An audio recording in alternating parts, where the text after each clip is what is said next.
kita kan inginnya ya mudah-mudahan hari tua kita itu tetap sehat, tetap bugar gitu. Kalau umur kita ditakdirkan panjang. Yang paling penting ajal tidak ditentukan oleh lingkar pinggang, itu sih dok yang paling penting. Female Apple Talks. Connect to empower, evolve to inspire. Sahabat Femela, coba deh cek lingkar pinggang kamu sekarang. Kalau lebih dari 33, kayaknya kamu harus mulai deg-degan dari sekarang. Hari ini akan kita bahas lengkapnya di Femela Talks. Dan udah ada Dr. Piprim di studio Femela. Selamat sore, Dok. Selamat sore, Dr. Piprim Basarah Yanuarso ini adalah terkenal sekali di kalangan dokter anak-anak. Jadi aku mau nanya sama Dr. Piprim, santai aja ya, Dok ya. Kita akan ngobrol banyak hari ini. Tapi terkait statement yang sudah saya sebutkan di awal, benar nggak sih dok? Memang lingkar pinggang itu menentukan tingkat obesitas, benar nggak dok? Ya, jadi sebetulnya ada yang dikenal dengan namanya sindrom metabolik ya. Oke. Salah satu dari 5 sindrom metabolik itu adalah lingkar pinggang. Sebetulnya gampangnya adalah tinggi badan seseorang dibagi 2. Itu maksimal lingkar pinggangnya. Jadi nggak bisa pukul rata 33 atau 34 gitu, nggak bisa. Kalau orang tinggi banget, ya pasti lebih dari itu. Betul. Jadi kalau orang Indonesia, misalnya untuk yang tingginya 170, lingkar pinggang normal itu range sekitar 170 dibagi 2, 85 cm. Plus tambah dikit, sedikit-sedikit sampai 90 cm. Masih oke lah. Ada yang namanya obesitas sentral. Itu memang dilihat dari lingkar pinggangnya. Jadi ada kalau di atas kalau laki-laki Asia itu batasnya 90 cm. Kalau perempuan Asia itu 80 cm. Ini kalau disertai dengan 2 gejala lain ya, misalkan hipertensi. Tensinya di atas 130/85. Kemudian gula darah puasa di atas 100. Ada lagi kadar labnya nih, trigliseridnya di atas 150. Dan satu lagi HDL kolesterol. Kolesterol baik, perempuan di bawah 50, laki-laki di bawah 40. Kalau 3 dari 5 itu positif, dia namanya terkena sindrom metabolik. Nah, sindrom metabolik ini adalah satu kondisi yang meramalkan kira-kira 5-10 tahun lagi itu ada kemungkinan dia, bukan menghadap Allah ya, ada kemungkinan dia terkena penyakit-penyakit degeneratif yang bisa membebani biaya BPJS. Misalnya, naudzubillah ya, terkena serangan jantung, terkena stroke, kemudian diabetes. Nah, penyakit-penyakit seperti inilah awal mulanya itu dari sindrom metabolik tadi. Jadi ini bisa mulai pada masa kanak-kanak atau remaja, itu bisa terjadi seperti itu. Jadi sekali lagi memang lingkar pinggang itu patokannya setengah dari tinggi badan. Ya, kira-kira sekitar itulah. Kurang lebih begitu. Kurang lebih. Ya. Tentu saja yang tinggi badannya 180 ya 90 ya, laki-laki 90. Tapi kalau yang di bawah itu tingginya 150, berarti berapa? 75. Ya kan nggak bisa dipukul rata. Dan ini nanti terkait erat dengan quality of life. Jadi saya sering bilang begini ya, kita kan nggak tahu usia kita berapa lama ya. Betul. Seandainya Allah takdirkan usia kita itu 95 tahun, 100 tahun misalkan ya.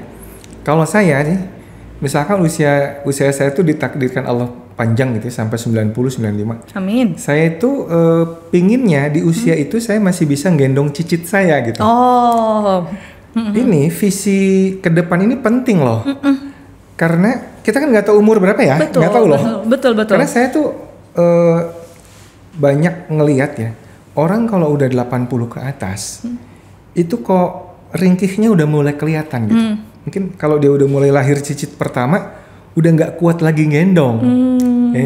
Makanya, tapi itu kan perlu dipersiapkan ya. Perlu dipersiapkan. Nah, jadi dengan healthy lifestyle, nah itu yang mungkin bisa kita bahas hari ini nih, menyiapkan supaya masa tua itu tetap bugar, sehat, bahagia. Kira-kira itu visi jangka panjang ya.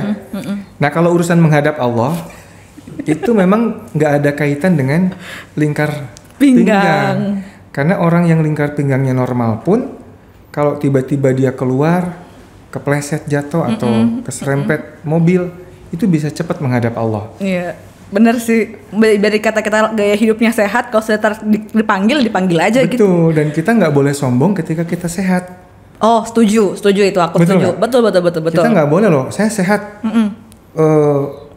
Nyombong ke yang sakit-sakitan, nggak boleh kayak gitu. Itu namanya kurang ajar nggak sih, Dok? Karena sehat itu juga anugerah dari Allah. Betul. Selain ikhtiar, itu juga anugerah. Jadi perlu kita syukuri. Ya. Dan kita pada orang-orang yang belum sehat, ayo kita motivasi supaya ikut sehat bareng-bareng. Jangan diledekin. Setuju nggak? Setuju. Bukan flexing ya, harus diinspirasi. Inspirasi juga kalau kita bisa sehat, orang lain pun seharusnya juga bisa sehat gitu ya, Dok. Iya, dengan mengikuti kualitas hidup yang tadi Dok sudah bilang. Berkaitan dengan kualitas hidup, sebenarnya kan tergantung kembali ke orang itu sendiri. Kalau menurut dokter sebenarnya bagaimana seseorang itu memulai untuk meningkatkan kualitas hidup? Maksudnya yang dibilang punya hidup berkualitas itu hidup yang seperti apa? Biar dikata uangnya banyak, orang kan selalu berasosiasi dengan uang yang banyak. Tapi kalau menurut dokter sendiri, hidup yang berkualitas agar tadi seperti usia yang senja, tetap kuat, ngendong cicit, itu kayak gimana tuh, Dok? Ya, hidup berkualitas itu bisa menemukan kebahagiaan dari berbagai aspek ya. Dari aspek spiritualnya misalkan, makin tua harus makin dekat sama Allah, ya kan? Apapun agamanya, dia harus makin dekat dengan penciptanya. Karena kalau makin tua makin nakal, wah repot. Wah, makin tua makin jauh gitu kan? Iya benar. Kemudian dari sisi aspek spiritual, dari sisi aspek sosial juga, dia harus sehat. Dia ketika makin tua itu memang harus banyak menginspirasi orang. Ucapannya mesti lebih juga bijak ya, lebih empower others lah gitu ya, menginspirasi orang lain. Nah kalau dari sisi kesehatan, ada sehat ada bugar. Oh itu beda ya? Beda. Oke. Bugar itu sedikit di atas sehat. Oke. Jadi kalau sehat itu diantaranya parameter tadi yang 5 itu ya, lingkar pinggangnya ideal, tensinya normal, gula darahnya normal, trigliseridnya juga rendah, HDL-nya tinggi. Itu jadi nggak sekedar kurus nih, karena banyak juga orang kurus sakit-sakitan loh. Iya benar. Nggak sekedar lingkar pinggang sebenarnya. Banyak juga orang kurus, diabetes kurusnya, ngerti nggak? Jadi memang yang diabetes kering itu ya, kering ada itu ya. Ada orang tadi gemuk terus kurus dikira sehat, padahal dia diabetesnya udah berat. Jadi lingkar pinggang bukan satu-satunya ukuran kesehatan ikan. Dia mesti lihat, kurus, bagus, tapi cek labnya deh, gula darahnya berapa, tensinya berapa gitu. Jadi ada 5 parameter tadi ya, itu sehat. Kalau bugar, itu adalah orang yang fit untuk mengerjakan kegiatan sehari-hari. Dalam dunia fitness, orang bugar itu orang yang bisa mengangkat beban seberat bebannya sendiri. Jadi misalnya contohnya gampangnya pull up. Iya. Kalau orang bisa pull up ya, pull up, benar, itu kan mengangkat bebannya dia. Sendiri, iya. Orang bisa pull up kalau usia saya itu paling nggak 5 kali lah. Itu memenuhi kriteria bugar. Jadi sehat dan bugar. Nah, kenapa orang harus bugar?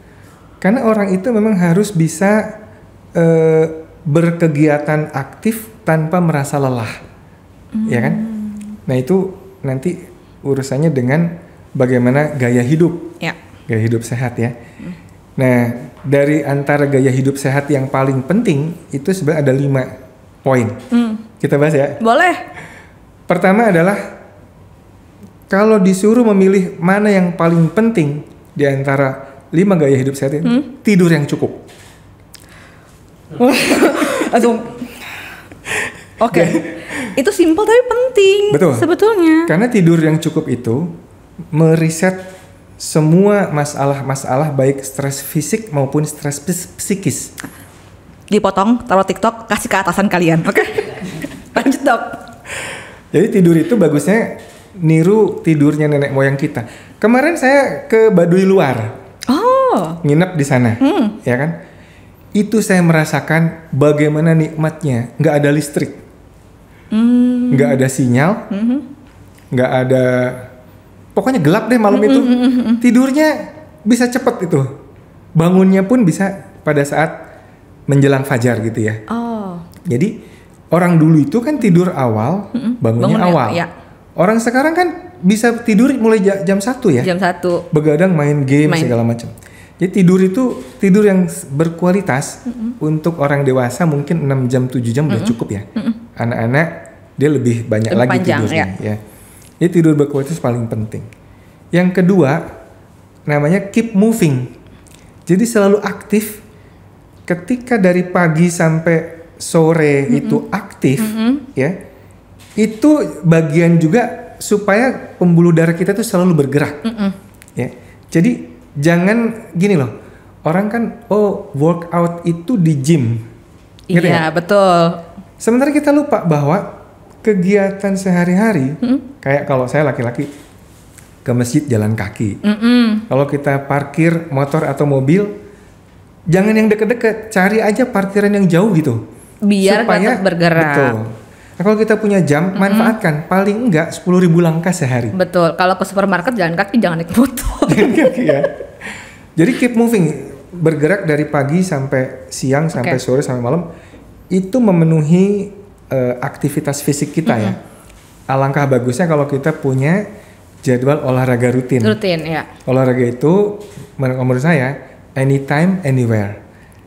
Kapan saja, di mana saja. Jadi nggak ada alasan. Nggak ada alasan. Makanya saya tuh sering omongin, kok dokternya kayak nggak ada kerjaan ya olahraga melulu gitu ya. Kok posting olahraga. Memang di kantor saya itu banyak alat olahraga. Jadi bukan saya ke gym, enggak. Saya itu olahraga di kantor itu.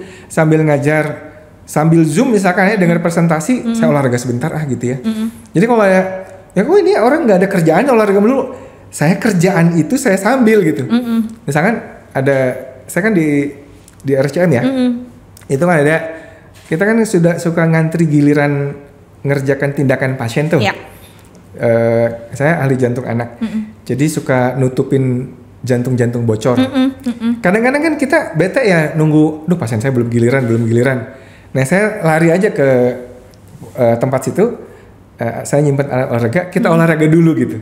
Jadi bukannya saya ngabur dari kerjaan, tapi memang nunggu giliran itu seru sih. Tapi kalau dokter tuh sakit tuh aneh sih sebenarnya.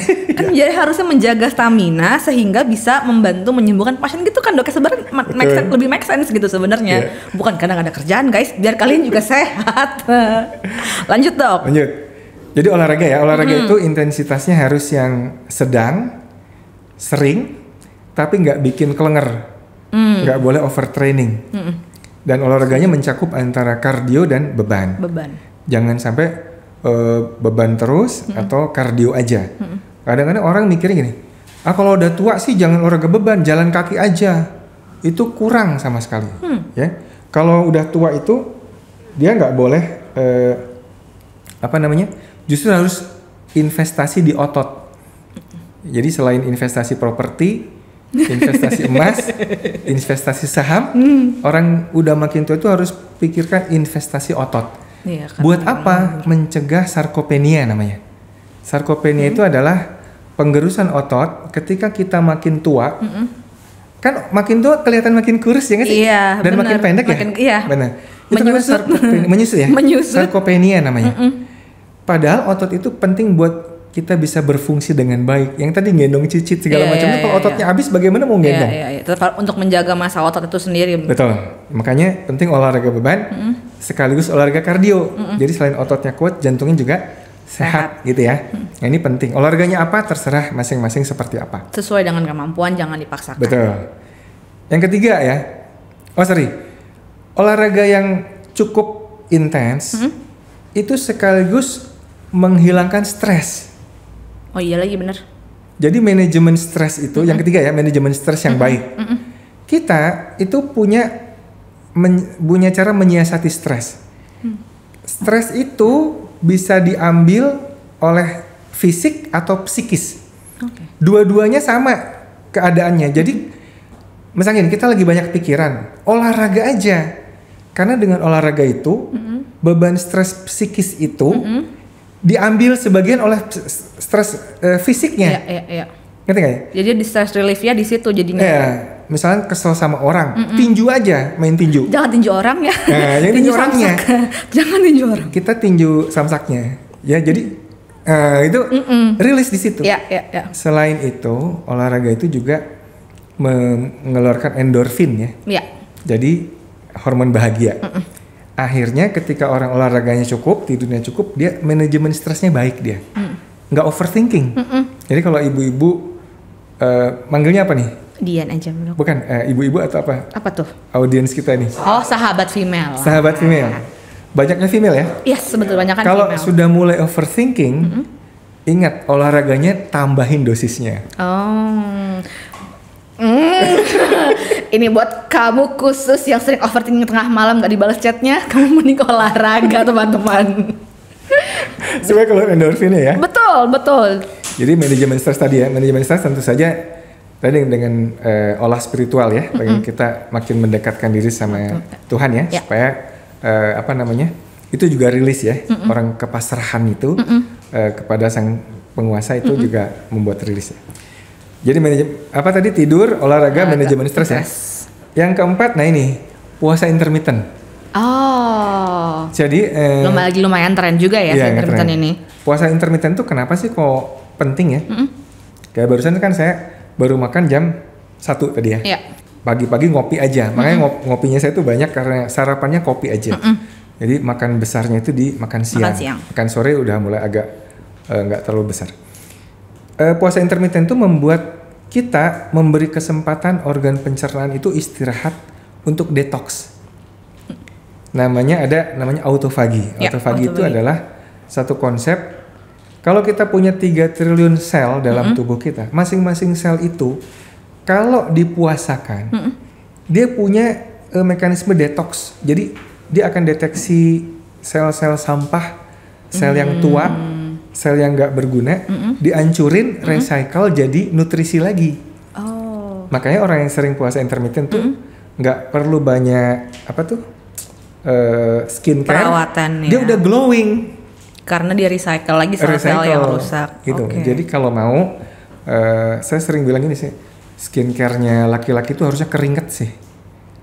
Olahraga dan puasa tadi ya. Jadi memang puasa itu kan kalau di Muslim ada puasa wajib, puasa sunnah ya. Iya. Tapi kan kalau di semua agama itu ada puasanya loh. Ada, betul. Betul nggak? Betul. Agama Hindu, agama Kristen ada. Iya. Jadi semua agama itu ada ngajarkan puasa. Kenapa? Karena itulah rahasia kesehatan manusia itu ketika manusia itu diciptakan lebih tahan dalam kondisi kurang makanan daripada overnutrisi. Karena begitu overnutrisi penyakitnya banyak banget. Betul. Kalau kurang makanan dia bisa bertahan, tapi jangan terlalu lama juga. Jangan kelamaan, iya.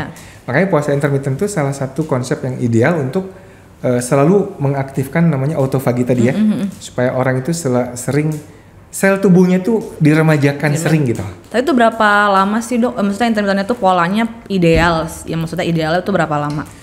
Itu tergantung ke kemampuan masing-masing ya. Kalau yang enak itu yang sering dilakukan orang tuh 16-8 ya. Misalkan berarti kita 8 jam makannya, puasanya 16 ya. Jadi misalnya mulai makan jam 12 siang, berhenti makan jam 8 malam.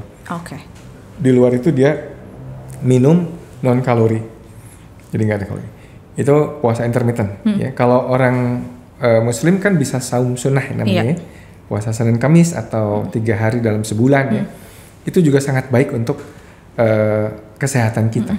Dan penelitian itu banyak juga membuktikan bahwa orang-orang yang rajin puasa itu sedikit terkena kanker misalkan. Oh, karena selnya terus terregenerasi. Karena kanker tuh kaitannya dengan overnutrisi yang kronis.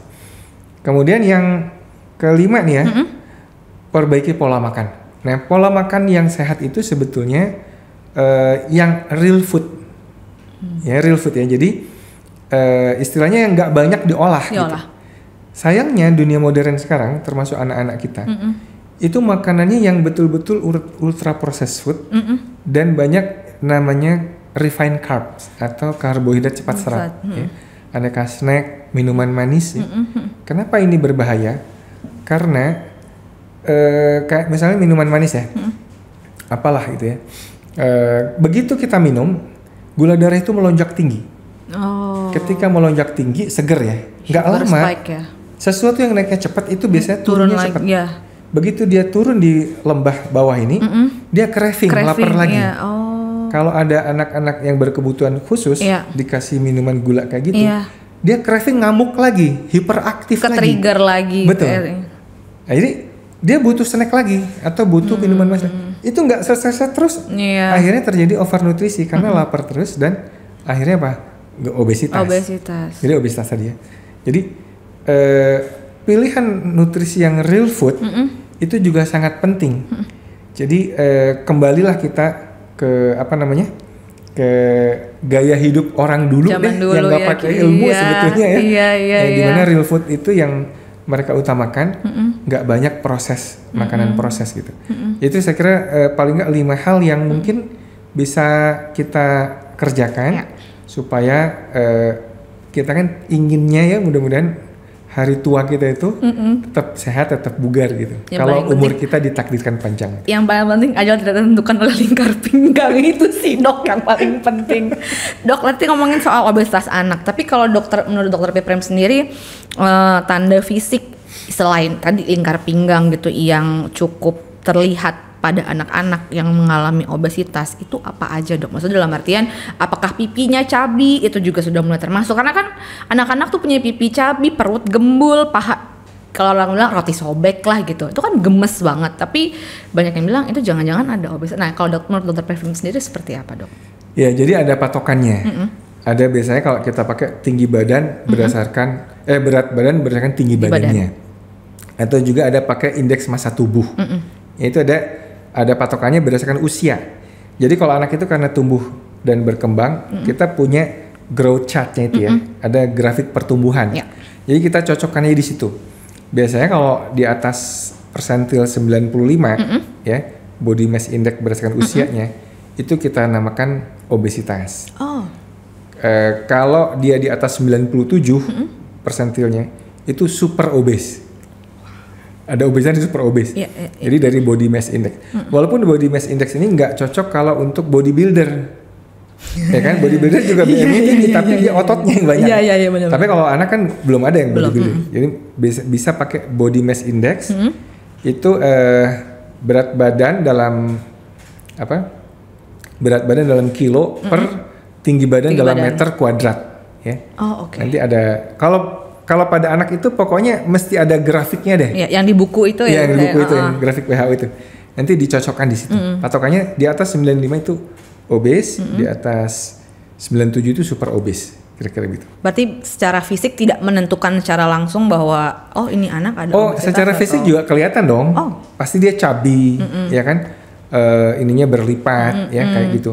Tapi untuk konfirmasi biasanya kita pakai grafik itu. Grafik itu. Oke. Nah, ketika seseorang sudah mengalami obesitas, terutama di kalangan remaja kan lumayan banyak ya sekarang dok, apalagi dengan seiring sistem reproduksinya sudah mulai aktif gitu. Langkah pertama yang harus dilakukan itu apa? Baik dalam pemilihan makanan, lalu juga pola olahraganya. Karena kan kalau banyak yang bilang kalau gemuk jangan lari, jalan kaki aja. Nah kayak gitu tuh apa sih pertolongan pertama lah dok ya untuk misalnya mengurangi tingkat obesitas tuh apa dok? Ya, jadi ada 2 hal yang paling dibenci oleh obes. Karena saya dulu mantan obes juga. Kurangi makan, banyakin gerak. Itu paling saya benci dulu. Makan jangan banyak-banyak. Iya. Kamu tuh kok malas olahraga gitu. Walaupun itu kalimat yang selalu terdengar sih memang ya. Kamu mager banget sih gitu ya. Itu dia. Malas gerak ya. Itu 2 kalimat yang paling dibenci orang obes, termasuk remaja obes. Oleh karena itu strateginya adalah jangan kurangi makan, tapi kamu jangan makan ini, makan yang itu banyakin. Diganti. Makan yang ini apa? Yang tadi, yang ultra processed food tadi. Jadi segala sesuatu yang sifatnya membuat gula darah cepat melejit tinggi, itu diminimalkan betul. Ya, diminimalkan betul. Ultra processed food. Dibanyakan makanan yang kaya nutrisi dan bikin cepat kenyang. Contoh, kalau kita makan dadar telur ya, telurnya katakanlah 4 atau 5, kasih keju, itu kenyang kan? Itu kenyangnya lama. Dibanding kalau kita sarapannya donat. Aduh iya lagi. Donat itu nggak ngenyangin walaupun banyak dan cepat lapar lagi. Coba aja bedakan. Nah itulah keunggulannya real food. Iya. Real food itu kenyangnya lama, kaya akan nutrisi, nggak bikin obes, nggak bikin stunting. Apakah aku gitu ya? Langsung gitu. Apakah aku ini kalau gitu buat ya? balita ya. Kalau kita kan, saya kan dokter anak nih. Makanya saya sering bilang, protein hewani itu makanan yang mencegah obesitas sekaligus mencegah stunting. Kenapa mencegah obesitas? Karena protein hewani itu bikin kenyang, sekaligus mencegah craving. Jadi dia nggak over makanannya. Tapi kalau yang makanan tadi yang banyak tinggi karbohidrat cepat serap, itu bikin lapar lagi. Ya?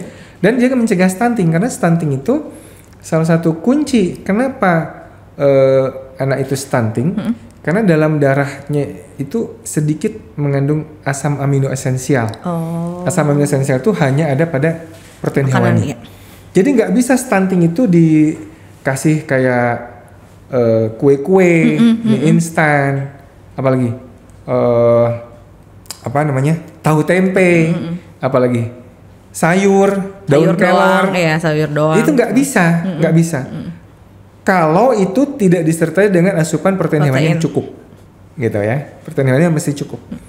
Nah, jadi anak-anak yang obesitas itu, hal yang pertama sebelum nyuruh dia banyak gerak,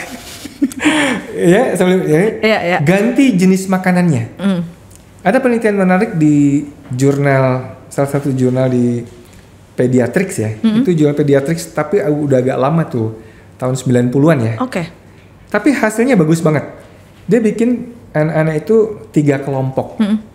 Kelompok pertama anak yang dikasih makanan glycemic indexnya tinggi. Jadi yang manis-manis, dikasih sirup manis gitu ya. Yang kedua pertengahan, yang ketiga glycemic indexnya rendah. Jadi kasih kayak telur, kayak sayur hijau, ikan kayak gitu-gitu. Lebih ke real food ya. Real food ya. Apa yang terjadi pada anak-anak yang tinggi glycemic index? Itu hunger index, indeks rasa laparnya jauh lebih tinggi dibanding anak yang ini. Kemudian total kalori yang masuk ke dia juga lebih tinggi. Karena glycemic index juga lebih tinggi ya. Lebih tinggi. Dan akibatnya apa? Akibatnya dia yang grup ini ya, gula darahnya juga tinggi, insulinnya tinggi. Jadi gangguan hormonal juga. Jadi penelitian itu sama cek darah ya, diambil darahnya. Kadar insulinnya juga tinggi. Nah ini yang bikin insulin resisten. Insulin resisten itu di dunia modern adalah biang kerok dari segala macam penyakit. Ya? Betul. Seperti diabetes, obesitas, hipertensi. Itu dasarnya insulin resisten. Pernah dengar antibiotik resisten nggak? Pernah. Pernah ya? Kenapa antibiotik resisten? Kayak dia nggak bisa minum antibiotik, jadi nggak ada. Jadi nggak ada. Dia nggak bisa menyerap antibiotik gitu dok. Antibiotik resisten terjadi karena terlalu sering makan antibiotik tanpa indikasi. Iya kan? Insulin resisten pun begitu.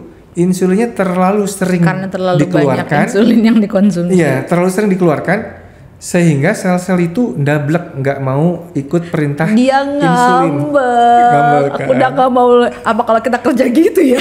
Kalau kebanyakan kerja ngambek. Jadi dikasih insulin dia ndablek, nggak mau ikut. Kenapa? Karena insulin terlalu sering dikeluarkan. Kenapa? Karena pola makan tadi. Dia nggak pernah puasa intermittent, makan sehari 6 kali. Karena untuk menekan gula darah itu tadi. Sarapan pagi, snack jam 10, makan siang jam 12, snack sore jam 3 sore, makan dinner jam 7 malam. Nanti ada late supper jam 10 malam atau selesai. Tadi memang saya suruh aktif bergerak, teman, bukan mulut yang bergerak aja. Harusnya seluruh tubuh ya, bukan mulutnya aja yang bergerak. Seluruh tubuhnya juga harus bergerak mestinya ya. Jadi anak obesitas, ketika pendekatannya adalah di switching jenis makanannya ke makanan yang kaya nutrisi dari protein hewani, real food, itu nanti pelan-pelan dia berarti akan membaik, menurun. Pada saat itulah disertai dengan olahraga yang sesuai dengan kapasitas dia. Mending jalan, mending lari ya. Kalau obesitas mending jalan. Tahun lalu kan aku masih nge-gym nih dok. Terus kok berat badannya nggak turun sebenarnya dari segi angka berat badan doang ya. Tapi begitu dicek body fat dan massa ototnya, itu body fatnya turun, massa ototnya naik. Dan memang lingkar pinggangnya turun guys. Jadi bukan berarti berat badan tidak naik. Lingkar pinggangnya juga sebenarnya mengikuti dari body fat dan massa otot itu sendiri ya dok ya. Yeah. Oke, dok ini kan sekarang banyak tren olahraga di masyarakat. Pedal lah, tenis lah, apalah gitu yang sekarang jadi lumayan happening. Nah, tapi tren-tren seperti ini kan sebenarnya bukan baru pertama kali gitu. Dari zaman pandemi udah ada yang tren sepedahan atau apa. Ini apakah turut berkontribusi sama tren menurunnya obesitas apa enggak juga? Ya tren olahraga bagus ya, tapi memang jadi gini, masyarakat kita tuh mesti membedakan antara sport dengan exercise. Oh. Ya, banyaknya itu senangnya sport. Saya mau olahraga tapi badminton gitu. Ada kepuasan ketika kita mengalahkan lawan. Kompetitif. Itu sport ya. Main bola, badminton, basket, apa segala macam. Itu bagus sih. Cuman sebetulnya yang lebih bagus lagi adalah exercise. Karena pada exercise itu lawan kita adalah diri kita sendiri. Bener lagi, iya. Jadi kan kita bisa melihat bagaimana bedanya antara Maradona dengan Leonardo apa? Pele. Bukan. Siapa yang? Ronaldo lah. Kok jadi Leonardo? Ronaldo ya. Ronaldo itu kan usianya juga udah tinggi, banyak ya? Oh lumayan, ya. Iya kan? Ya. Tapi kan tetap terjaga dia. Iya, tetap. 40-an ya kalau nggak salah. 40-ish ya. 40 tahun. 40-ish. Tapi usia dia 40 sama usia dia waktu 20 itu kan nggak jauh beda dia. Enggak lagi awet muda, awet ganteng. Jadi si Ronaldo itu Itu bener-bener dia olahraga itu jadi bagian gaya hidupnya dia. Tapi waktu Maradona itu kan waktu dia jadi di puncak karirnya beda banget dengan saat dia wafat ya. Iya lagi. Kena sakit jantung dan sebagainya. Iya. Artinya memang olahraga itu yang penting mengalahkan dirinya. Supaya mengalahkan kemalasannya, mengalahkan alasan nggak olahraga dan sebagainya. Jadi olahraga itu yang penting. Pemenang olahraga itu adalah diri sendiri, yang bisa berolahraga terus hingga akhir masa. Itu sih. Bukan ngalahin temennya, bukan ngalahin lawannya ya. Nah ini yang mesti jadi budaya. Makanya kalau saya olahraga itu mesti ada catatannya, logbooknya. Saya kan senang olahraga kettlebell nih. Oke, saya sekarang kettlebell clean and press dengan beban 2 kali 16 kilo. Misalkan hari ini saya bisa ngangkat misalkan 2 ton gitu ya total. 2000 kilo total. Nanti Rebo itu saya bisa berapa ya? Nanti Jumat bisa berapa gitu. Jadi ada logbooknya. Nah, itu jadi olahraganya itu terstruktur gitu. Dan itu nggak perlu. Memang sih saya dulu pakai pelatih ya, pakai PT ya. Ya sekarang kalau udah biasa ya, maksudnya gini, kedisiplinan kita bikin logbook olahraga itu membuat kita tahu progres kita seperti apa. Iya benar. Saya sekarang ngangkat 2 ton juga ngos-ngosan sih. Perasaan dulu sampai 2,5 ton bisa gitu. Karena udah saya sering pergi kayak gitu. Udah agak kendor olahraganya. Nanti diinikan lagi gitu. Jadi menurut saya olahraga itu memang butuh disiplin tapi happy sesuai dengan maunya kita. Jadi kalau tren tadi ya jangan ikut-ikutan orang. Kita nanti akan ketemu mana yang menurut kita paling enak gitu. Kalau saya sekarang senangnya kettlebell dan steel mace itu yang atau gada itu ya. Jadi itu olahraga bisa di mana aja dan kapan aja. Kalau kita lagi pergi kemana, saya bawa mobil. Di mobil saya tuh mesti ada kettlebell itu. Supaya nggak perlu ke gym, saya bisa olahraga di kamar. Dimanapun gitu. Dan kapanpun itu tadi. Ini sebenarnya menjadi pesan buat teman-teman untuk yang FOMO ya, yang dari zaman pandemi itu ikut olahraga, beli sepeda, mau padel, kita ikut padel hari ini. Tapi konsistensi lagi-lagi ya dok, dan juga disiplin itu diperlukan karena sport dan exercise ternyata adalah 2 hal yang berbeda. Dok, ini sebenarnya ya 2 pertanyaan terakhir kali ya. Kalau menurut Dr. Piprim, sebenarnya kan hal tren olahraga itu tadi juga harus dibarengi dengan diet yang juga ketat. Dokter 2 hari lalu kalau saya nggak salah ada ujian terbuka terkait diet ketogenik ya dok. Yeah. Nah kalau boleh dijelaskan sebenarnya itu dietnya apa? Apakah ini adalah diet yang sudah kita kenal sebelumnya dan seberapa besar dia berpengaruh pada kondisi tubuh gitu dok? Iya. Yeah. Jadi ada penelitian saya untuk S3 saya itu namanya Modified Atkins Diet. Tepuk tangan lu dong, S3 dong. Tepuk tangan lu dong. Enggak dok. Modified Atkins Diet itu modifikasi dari diet ketogenik klasik ya. Oke. Jadi dulu diet ketogenik itu dikenal sebagai terapi epilepsi. Anak epilepsi diterapi dengan ketogenik. Konsepnya sangat rendah karbohidrat, proteinnya nggak terlalu banyak, lemaknya yang banyak banget. Itu ketogenik klasik. Tapi kalau untuk anak-anak dia nggak terlalu cocok karena anak itu butuh protein yang banyak. Yeah. Makanya ada namanya Modified Atkins Diet. Itu tetap karbohidratnya sangat rendah, tapi protein nggak dibatasi, lemak nggak dibatasi. Jadi anak itu bebas makan protein dan lemak. Nah, dalam literatur itu makanan ini banyak manfaatnya. Pertama memperbaiki respirasi di tingkat sel, di tingkat mitokondria. Ini bahasanya agak susah ya.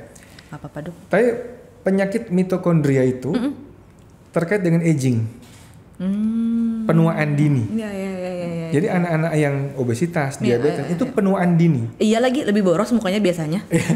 Sebelum waktunya dia udah tua. Jadi kalau ada yang alat untuk mengukur usia metabolik gitu ya, dia lebih tua dari usianya.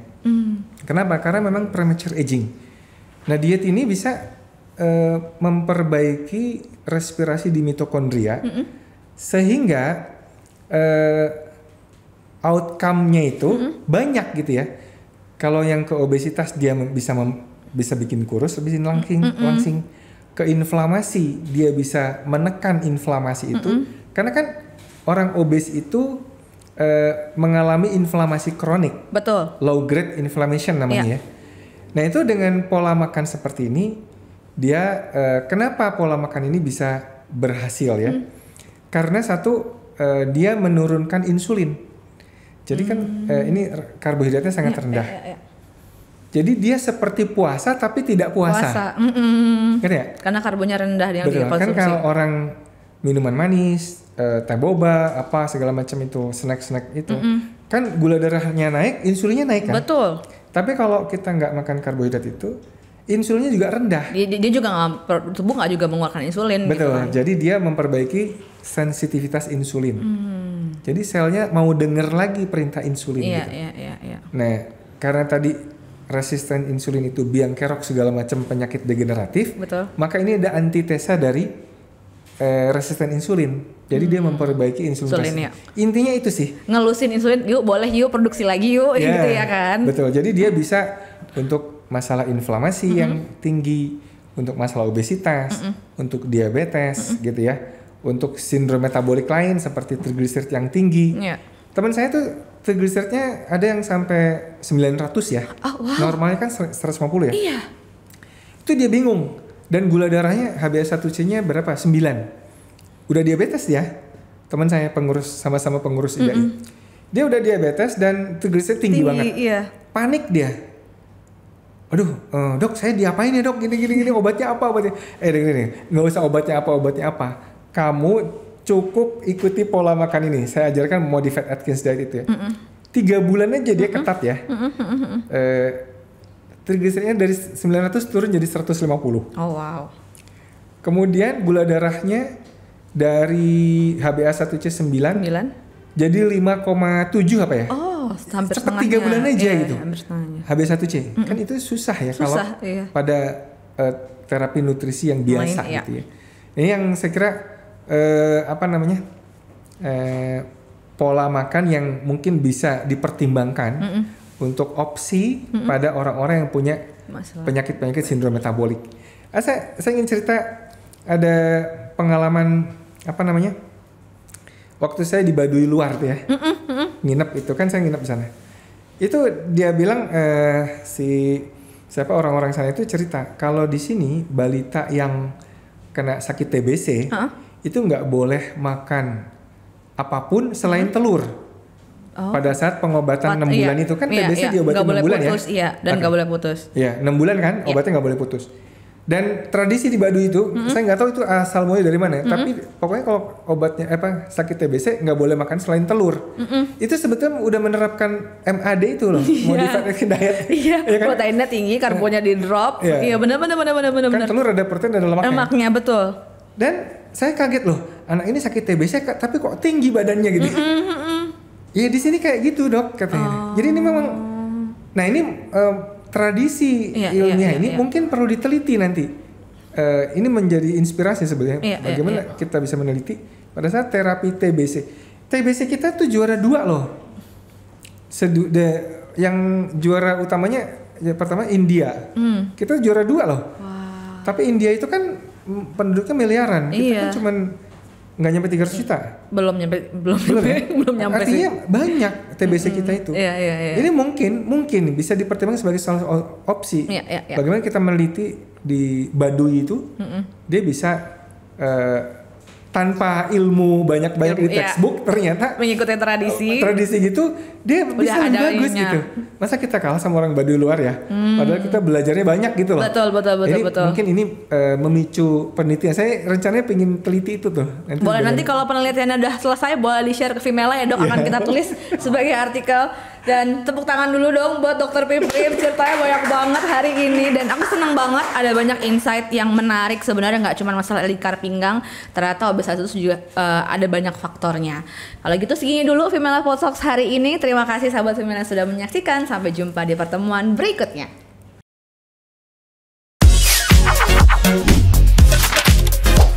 Vimela Podtalks. Connect to empower, evolve to inspire.